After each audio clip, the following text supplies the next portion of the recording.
So before we start with the panel on local content, co-sponsored by the Creative Europe Media Programme, I would like to give the screen joining live from Brussels, Mr. Martin DAWSON, Deputy Head of the Media Programme at the European Commission, to share a few thoughts with us. Thank you, Arturo. Thank you, ladies and gentlemen, dear exhibitors and dear participants. It's a pleasure to open this cycle of conferences in 2021, CineEurope. I know we've all been looking forward to this moment after the disruption of last year. It is well known by now that the pandemic has profoundly affected the audiovisual ecosystem. The Media and Audiovisual Action Plan, which the European Commission adopted in December 2020, aims precisely to help the audiovisual industry get back on its feet, to look forward and to innovate. The ambition of our plan has been made possible by the adoption of a reinforced EU budget, together with the new budget instrument, Next Generation EU. In this context, we welcome that several member states have responded to the Commission's call and have included the audiovisual sector as a priority in their national recovery plans. On our side, the Commission is making good progress in delivering the concrete actions foreseen in the plan. In particular, we are now focused on the technical preparations to launch Media Invest, an innovative investment platform. It will be dedicated to leveraging private equity investment into audiovisual by reducing the risks associated with film production and distribution. With an estimated budget of 400 million euros over the next 7 years, Media Invest will target the growth of independent producers and distributors. We are on track to launch Media Invest towards the end of this year or the beginning of the next. An important component of our vision is that the EU should become a single market for the production and distribution of audiovisual works.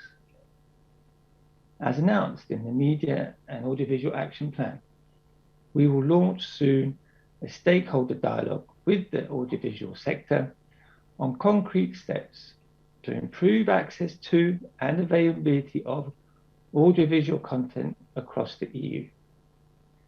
The dialogue will explore, together with the industry, new forms of exploitation and distribution of audiovisual works. The Creative Europe Media Programme, which is the programme of the EU dedicated to audiovisual, is another key funding source.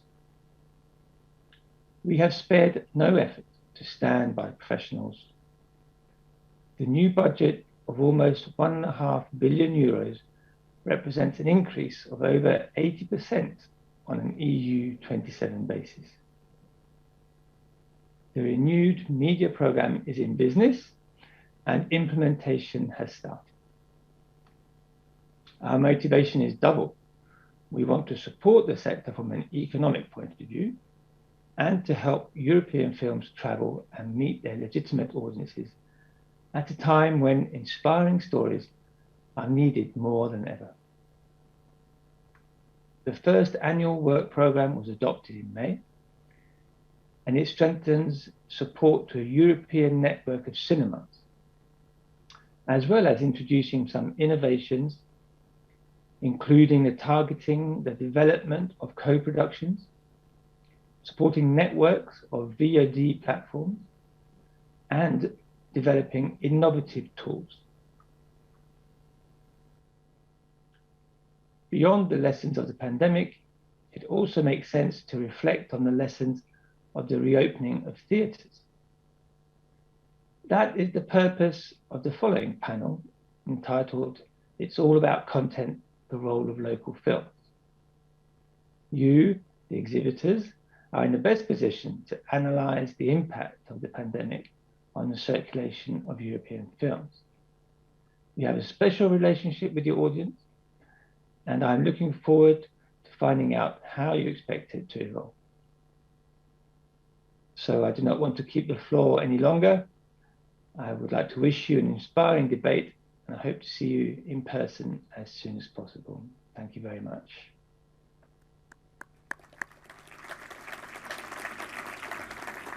Thank you, Martin, and thank you, the Creative European Media Programme, again, for co-sponsoring this panel in local content.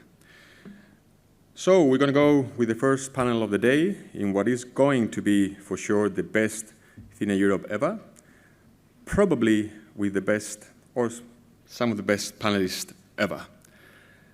So here are our superstars. First, you just met, but now he's coming in with a different hat, President of AECINE, MARÍA Gutiérrez. María Luisa is a film producer and entrepreneur. She's a member of the board of directors at the Academy of Motion Picture Arts and Science of Spain, founding partner of Bowfinger, and CEO of Amiguetes Entertainment. She has produced 25 movies, some of the greatest success in Spain, like Torrente, and also big successes in Latin America, like Nieve Negra. Está aquí. She's from Junquera de Henares, Guadalajara, Castilla-La Mancha, and she started as a controller in Airbag. Then I'd like to invite on stage the head of film of Everyman Media Group, Ms. SERENA GILL. SERENA is graduate from Leeds University and joined Everyman in 2015. Everyman is a boutique cinema chain with 35 awesome theaters, with 110 incredible screens that SERENA on her own programs. She's from, with a good team programs. She's from London, and she has programmed over 2,000 movies. And she'll give us some keys on that. And negotiating with distribution every week. Prior to that, she was in post-production, and she's always worked in media, except for 1 year that she moved to Chile to learn one of the best languages in the world. Next, we have the executive director of UNIFrance, Ms. Daniela Elsner. Daniela is from Germany, but graduated in the Paris University. She began her career in the French film industry in 1996 in UNIFrance, but soon she moved to set up a production and international sales company. She's been a sales agent for 20 years. She started when she was 10. That's why we can say this. And she's also been the previous president of the French Film Exporters. UNIFrance goes beyond movies. They also do series, documentaries, TV shows. And she started in this role in July 2019. So she's basically been dealing with these challenging times. Next, we have on stage CEO of Caro Cinema Change, Ms. Olga Ziniakova. Olga has been working in the cinema business for 16 years now. She first started in the TV, in TV channels like One TV or TNT, but soon she realized that cinema is much better than those tiny screens. She's from Moscow and grew up in Moscow, and she also participates in kids' education, putting models to incentivize their creativity and entertain them in the right way. And last but not least, we have the managing director of Zentropa, Anders KJÆRHAUGE. This was the challenge of the day. Zentropa is the largest film production company in Scandinavia. In 2016, he became MD of Zentropa Group. Zentropa has produced more than 200 international and Scandinavian quality features. He's from Copenhagen. He's been in the police force, so you guys watch out, for 15 years. So, and all his friends are still in the police group. And he's a great jazz bass player. And something that I really enjoyed talking with him the last few days, he enjoys producing movies that are non-algorithmic films. So let's kick off with the panel. Hello. All right. So, what a great privilege to open up this show with such great guests today. I'd like to start with SERENA, given how well James Bond movie did in the UK this weekend. So what can you tell us about the figures? How did the movie do? And can it be considered a British movie? Okay, where to start? Well, I'm sure everybody here has been following the figures this weekend. So in the UK, in just 4 days, it's done over £25 million at the UK box office, which is absolutely phenomenal. So it's already become the highest grossing film in the UK since the pandemic began. So it really feels like a massive turning point for the industry. I mean, the recovery this year has been kind of overwhelmingly positive, especially in comparison to last, but everything has still been discussed with these kind of pre- and post-COVID notions. So when we're talking about forecasting for films, we're thinking, okay, well, yeah, this is what it would have done before COVID. This is what it will likely do now. The same with looking at figures. It's, okay, well, this is a great result given the state of things. Whereas now with Bond, it's just a phenomenal result, full stop. We've just had our kind of biggest weekend of trade of all time. So, yeah, it feels like a good return to normality, and definitely instilled a lot of confidence kind of looking at the rest of the year and the levels that we can now expect. Look, it's absolutely great. As you were given the figures, I want to congratulate every single exhibitor that is here today, and also the distributors of the movie that are here. I've seen Jose Luis Hervías, Nils, somewhere around there. Great job. Thank you, because the world was looking at this movie to see whether there was, none of you guys doubted it. But Wall Street was thinking, is there going to be a movie industry? Well, I guess there's no doubters anymore. So congratulations and thanks for that.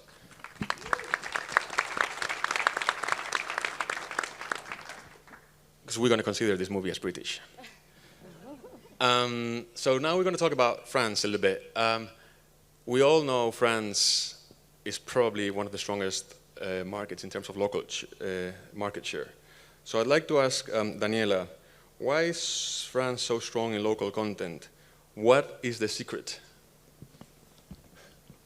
That's the most easy question for a Monday morning. Well, I was thinking what exactly is the definition of the local content since we spoke a few weeks ago.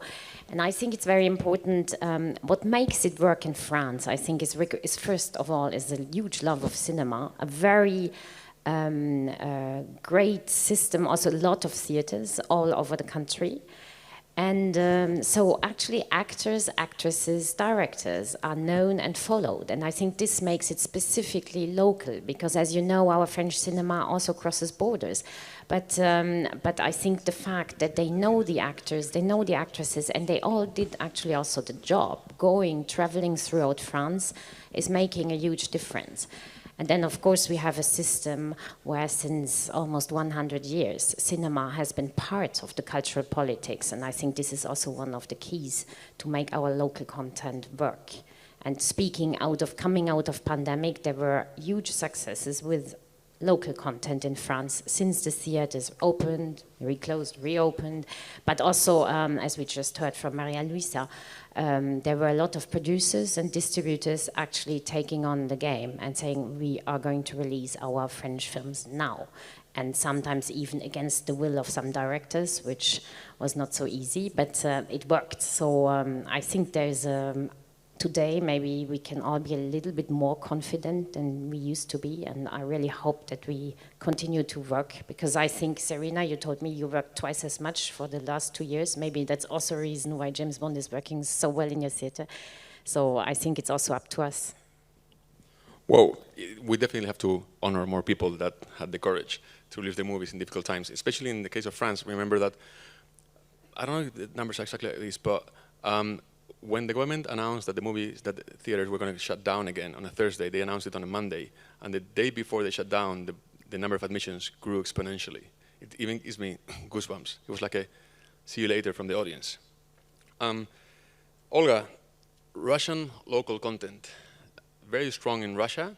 This year, during the pandemic, it grew a lot, right? It went from, normally it's 20%, and during the pandemic, it went to 45%. Is that correct? And two, what does Russian content need to do in order to travel outside of Russia? Well, in 2020, it was actually almost 50% of the Russian content, which is like really 3 times more than the usual numbers.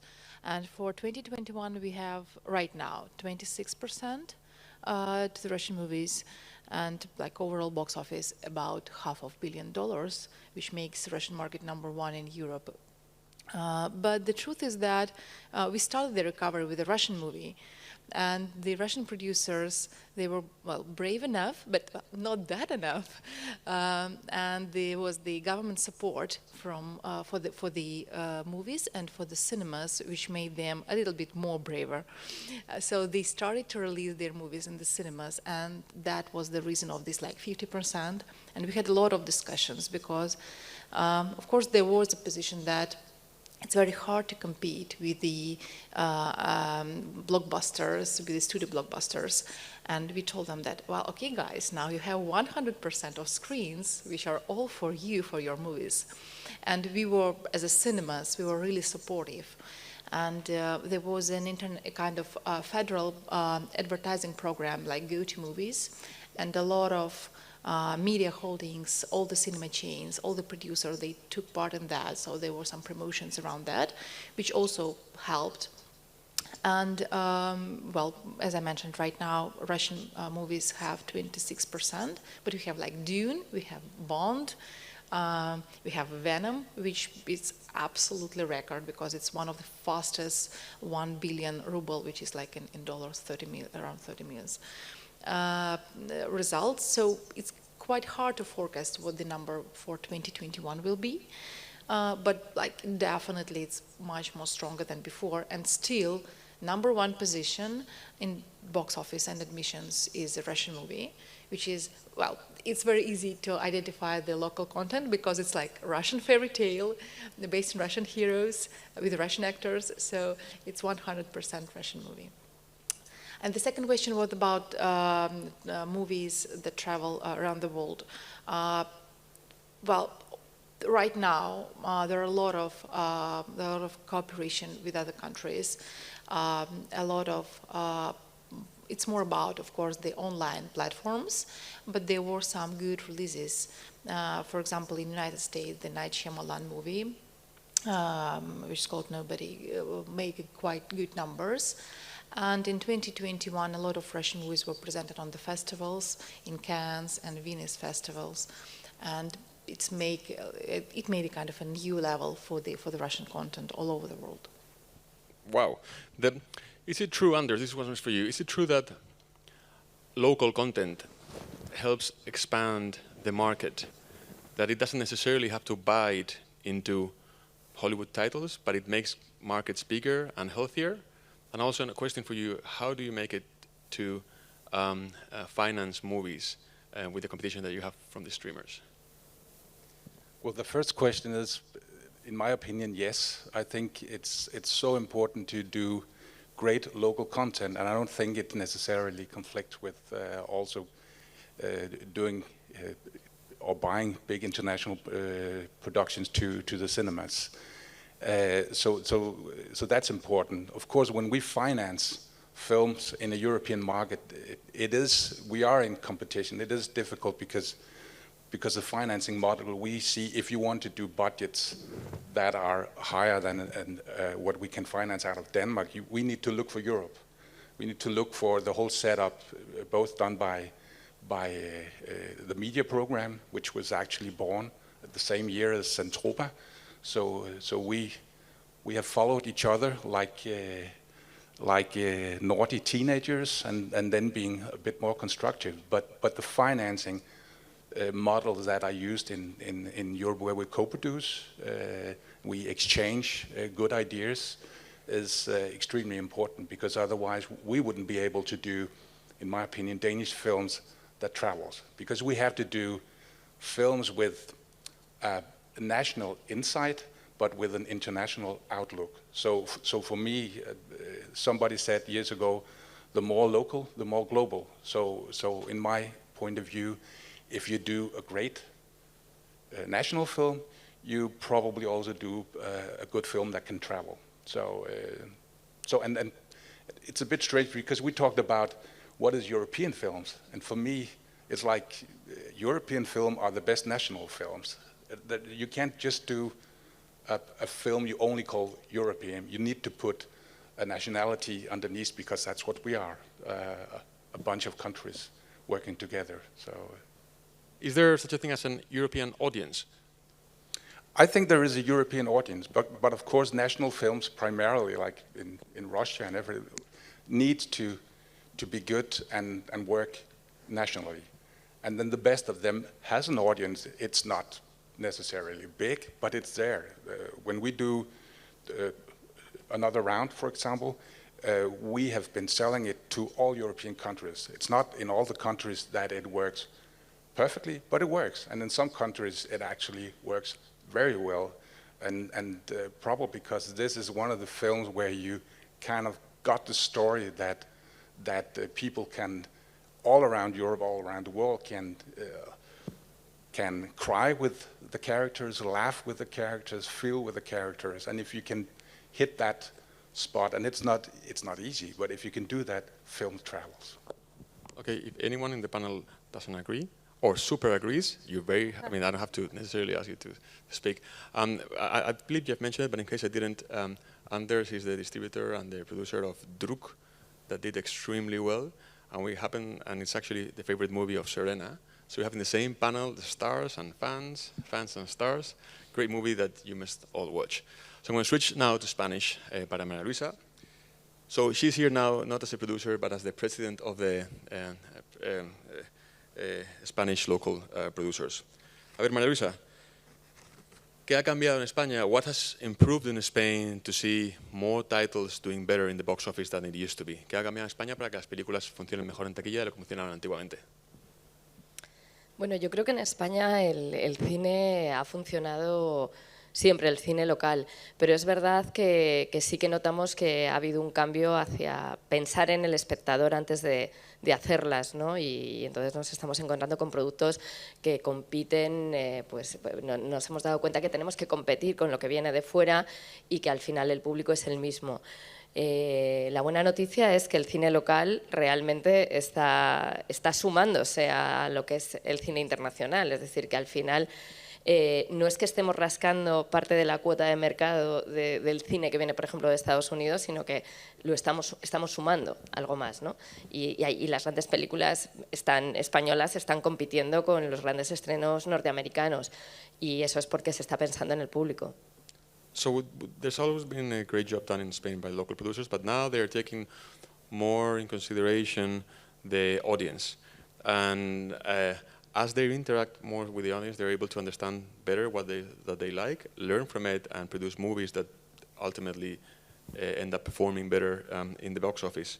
And she also believes, as Anders was saying, that local content doesn't necessarily bite into foreign or Hollywood content. It actually expands the market, and that's one of the reasons why we've seen such a healthy market over the last 10 years.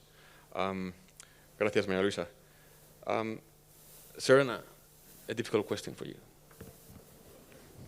So we've seen in the UK, unfortunately, local content is not doing, it doesn't have a huge market share. We do see in Spain, my four daughters, they love UK content, it's very romantic, but there's not such a big market share for it in the UK.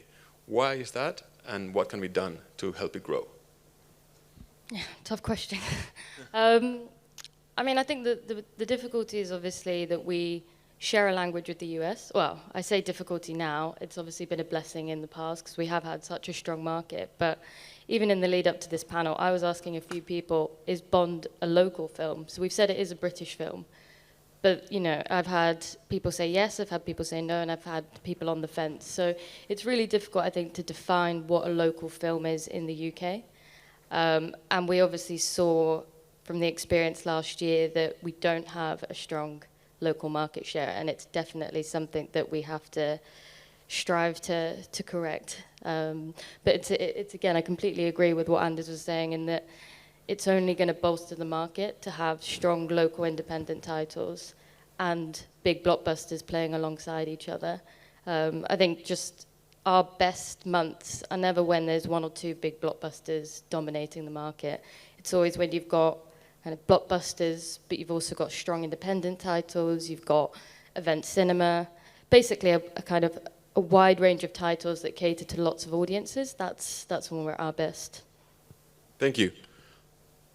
Can I just add something? Because when we, in our figures over the last year, when cinemas shut down all over, it's really true that in countries where the national cinema is doing well and people released actually the films, because that was also the point, some countries did less release national films, our French films did better than in the countries where the local content did not get released, and actually no one just got back to theaters. So I think these figures are really interesting, because I think every cinema and every nation needs the local contact to get all the rest of the public into the theaters. And for us, it was a big, I mean, we probably all know it, but to see it in the figures translated, because of course of the total, more or less total absence of American films, so especially in Europe, I think this was very clear. So I think local content can swap over for the rest, and that's also very important. It's also very interesting knowledge to have that during this situation, because we were a bit in the same situation as in Spain and France, that we had a lot of considerations in terms of bringing another round Druck out in the market. But what we experienced there was a cooperation between us as a production company, the sales company, the distributor, Nordisk Film, and also the head of their cinema chains in Denmark, that we actually sat together having a lot of discussions, because nobody knew what would happen. There were no analyzers that could tell us what to do. So the cooperation that we have never experienced before, also the director was involved exactly to avoid that we took decisions that where everybody was kind of saying, okay, we will go for it. And this is something that I think we have to take further, that in the past, cinemas has been a bit far from producers, but at this point, they were very close. And I think that knowledge can be used also in the future. 100%. You know, the more closer you guys are to the audience, the better. A quick data point. The average in Europe for local market share is 16% from 1918 and 17. Last year, it was 30. I think that's a great fact that shows, you know, how well local content has been doing. Daniela, where do local movies do better outside of France? I mean, French movies, where do they travel best? Well, I would say European countries are still our best partners. Of course, our usual part, like the best box office countries are Spain, Italy and Germany. So that's our best friends here. So thank you to all the exhibitors, also Spanish ones, etc. So, but I think it's also interesting to know that not only the big local hits are actually traveling. Sometimes it's also the contrary, actually. Films that do not so well in France are actually doing very well outside of France. So I think there's no general recipe for that. But of course we have, I think there's something we didn't really say. I mean, France is also a very open country in terms of co-production.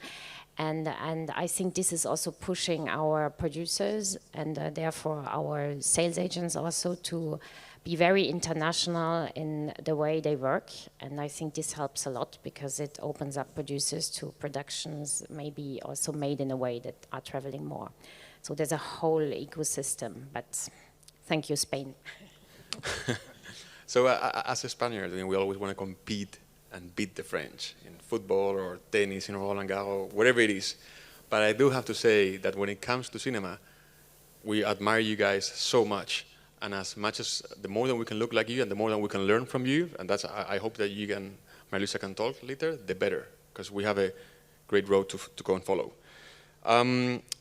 Olga, is it true that the pandemic didn't do as bad in Russia? It didn't harm so much exhibition and distribution? And if so, why was that for? Well, I would love to say that, but, well, actually, of course, it did. Well, the truth about Russian market is that when we have a kind of a crisis, it's not like, oh, that's the end of the world. It's usually like, oh, again, because like we have kind of crises every like 3-4 years. Most of them are like financial crises, but there are some other ones. And, well, I cannot say that we are always ready for that, but when the pandemic starts, of course, no one want to believe that is going to happen with our country, like, no way, it's so far. But when we understand that we have to close our cinemas, it was the first time in our history, because even during the World War, cinemas were open in Russia. Well, again, the modern Russian cinematography and cinemas is just like 25 years. So it was really hard times, but the recovery was really fast. And as I was mentioning today already, for example, for September, we have 30% better box office than in 2019. And we are really optimistic about the second part of the year. Of course, we will have to cover all our losses which were generated in 2020. But we see that the movie-loving disease is much more stronger than coronavirus disease. So people are really coming back to cinemas very fast. The main thing here is that we need enough support and marketing of the movies, because we understand studios who are also cutting their costs, including marketing. And we also see in the Russian market that the more marketing you do for your movie, the better the result. So it's like really direct link right now. And that's the reason why we have such huge numbers for Dune, for Venom, because the marketing was so strong for these movies. And Russian producers, they learn a lot about marketing as well. So they start to work on the high awareness of the movies. For example, like a year before, and like today we see the stand of the challenge movie, which like a long way before release, but still they start to promote it in advance. And this is what we really need right now, because we have we still have some restrictions. We have 50% hall occupancy, but we have 100% of this occupancy almost half of the day. So which is like much better result than we had before. We just need movies and their promotion right now. The resilience is definitely something that your country does have, and thanks for showing us the way. Anders, we've seen that in the last few years, and even more so, I would say, during the pandemic, the announcement of the death of our industry has been published many, many times. We actually believe that the negativity in media drives clicks. And that's a fact. There's way more news about bad stuff and about good stuff, which is terrible. Do you think that, given the results this weekend with Bond, Venom, this Chinese movie that did, I don't know how many millions, I cannot count that much, is this debate about the movie industry dying over, or we're going to still have to be fighting with it for a while? I think we will be fighting with this forever, because I think that the cinema industry has been announced dead a lot of times in the past, but it will still be here. And if one thing is for true that we've shown through the pandemic is that if you have a good film, people will come and watch it, and they want to do it in a cinema if it's open. I think that's the knowledge that most of us have experienced around Europe, because it was a discussion. In Denmark, is it dead now? Is people just streaming, and do they want to go out? But they want to go out if there are good films in the cinemas. So I'm not that worried about the cinema industry, and I really hope it's here, because that's what we do films for cinema, and not directly for streamers. So at least from our production company's point of view. Absolutely. Can I add that there was the research in Russia, for example, that what you missed more, like traveling, going to cinemas, restaurants, and so on.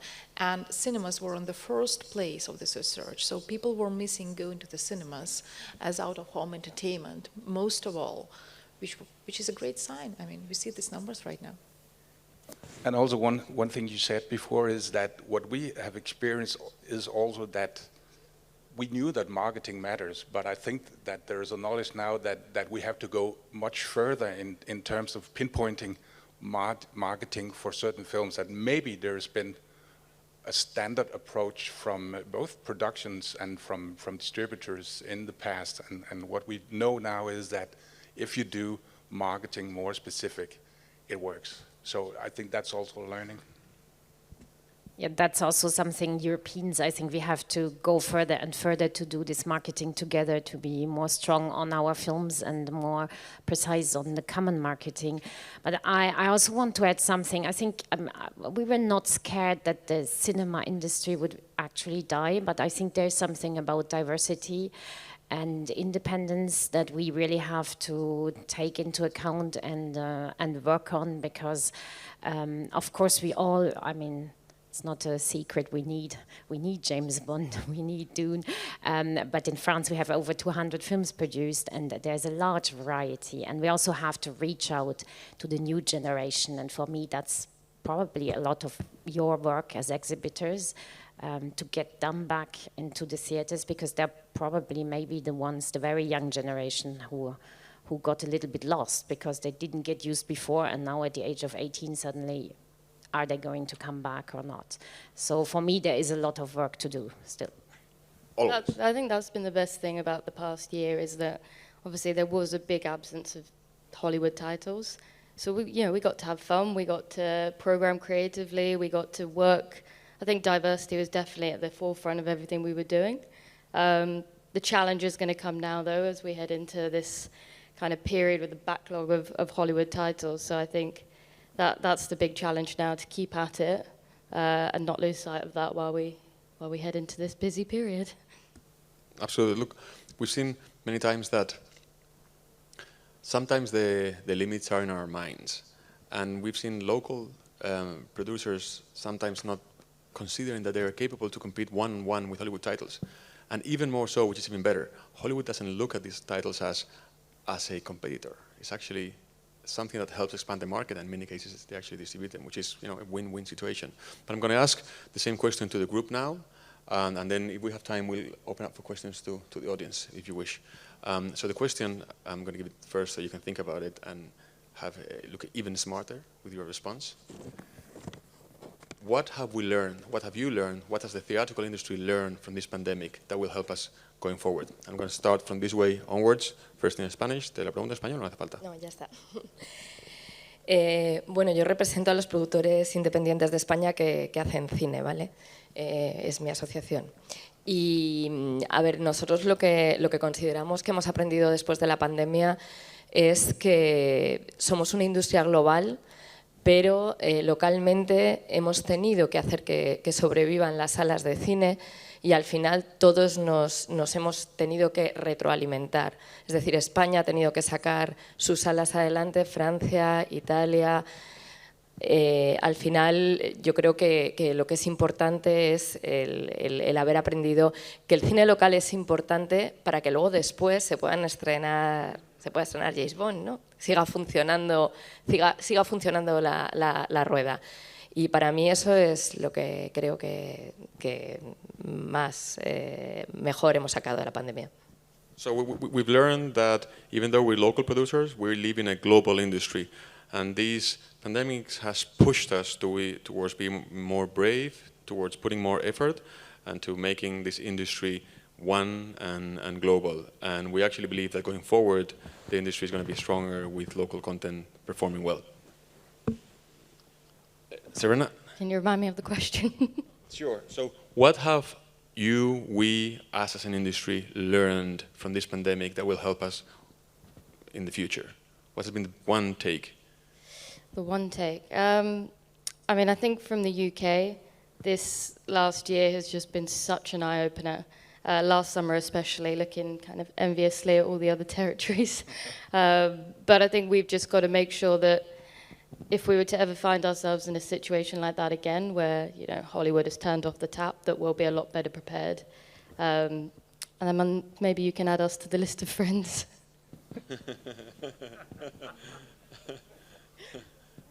Well, we should. Well, but maybe that's something. I mean, for me, it's let's take more time to think together, because I think that's where we are strong at, and we are, as an industry, sometimes this kind of cultural entertainment business has been one of the first. Everyone, as we said, said like that's finished, over, and it's not true.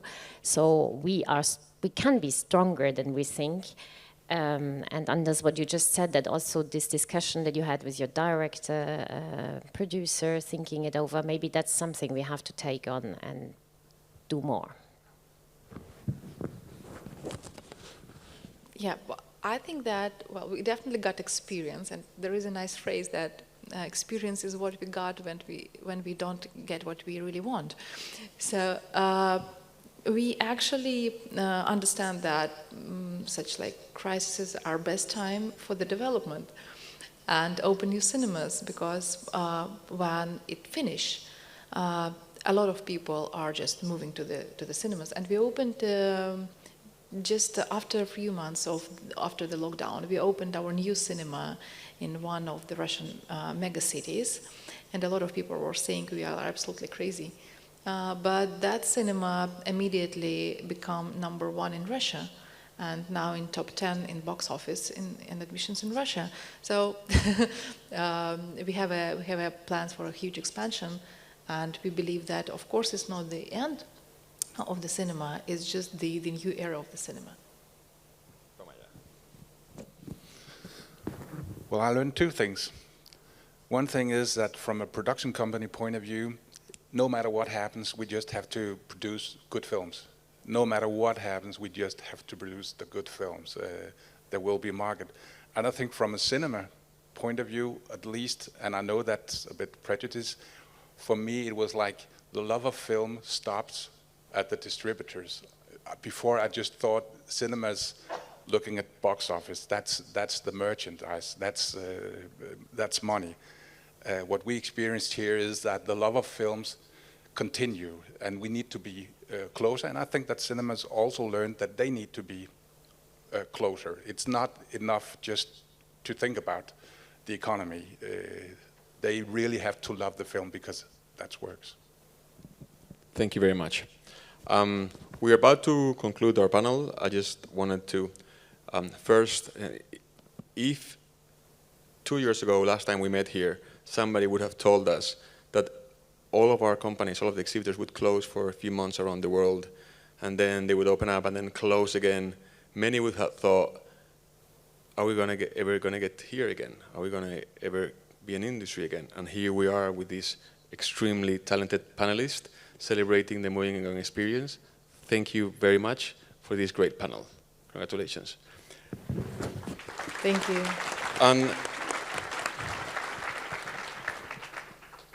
And closing the panel, we're going to have a short video from the Creative Europe media. Thank you all. Over the last 30 years, round became square, small became big, and small and big, and smaller and bigger. From a classic fairy tale, we flew into an exciting reality, discovering a world of possibilities. We've learned and we've loved. We still learn and we still love. Together, we have shaped the culture of today, and we keep on building, creating, and growing. Through the tough, the rough, and the many challenges, always supporting, encouraging, enriching each other, so that square can become any shape, and small can become so much smaller when we realize how big it really is.